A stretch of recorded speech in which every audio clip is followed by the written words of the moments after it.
تاریخ کے دامن میں کچھ واقعات ایسے چھپے ہوتے ہیں جو صدیوں تک دلوں کو روحانی سکون دیتے ہیں۔ آج کی کہانی ایک ایسے بادشاہ کی ہے جسے دنیا سخت دل، جنگجو اور فاتح کے نام سے پہچانتی تھی، نادر شاہ درانی۔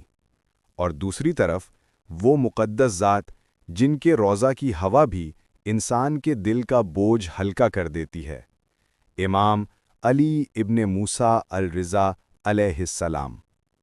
روایت ہے جب نادر شاہ اپنی فوج کے ساتھ مشہد پہنچا، شہر جنگوں کے نشانوں سے بھر چکا تھا، لوگ خوف زدہ تھے، اور اس قدر سخت دل بادشاہ کے چہرے پر کبھی کسی نے نرمی نہیں دیکھی تھی۔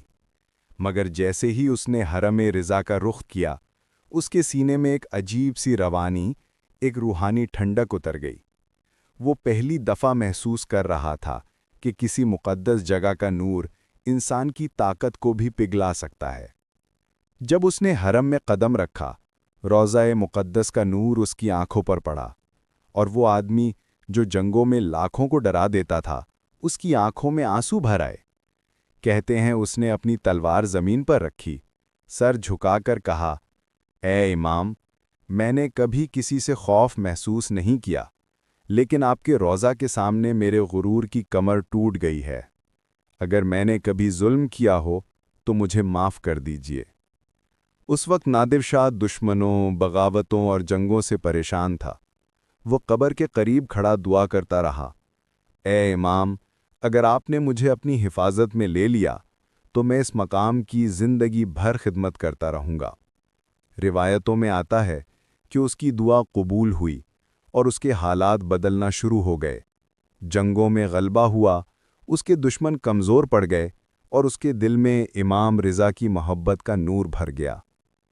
دعا قبول ہونے کے بعد نادر شاہ نے مشرد کی خدمت میں وہ کام کیے جو اس سے پہلے کسی بادشاہ نے نہیں کیے۔ حرم رضا کی چھت، گنبد اور دریا کو سنہری کام سے سجوایا، دروازوں کی مرمت کروائی، زائرین کے لیے وقف اور حفاظت کا انتظام کیا، اور مشہد کو دارالامان یعنی امن کا شہر قرار دیا۔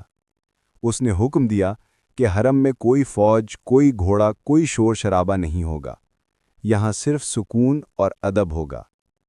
کہتے ہیں جب نادر شاہ واپس جا رہا تھا، وہ حرم کی طرف مڑ کر بہت دیر تک دیکھتا رہا۔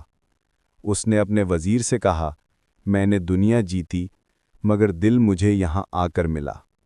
اور اس دن سے لوگ کہتے ہیں نادر شاہ کی اصلی طاقت اس کی تلوار نہیں تھی، بلکہ امام رضا علیہ السلام کی محبت اور ان کی رحمت کا سایہ تھا جو اس پر چھایا رہا۔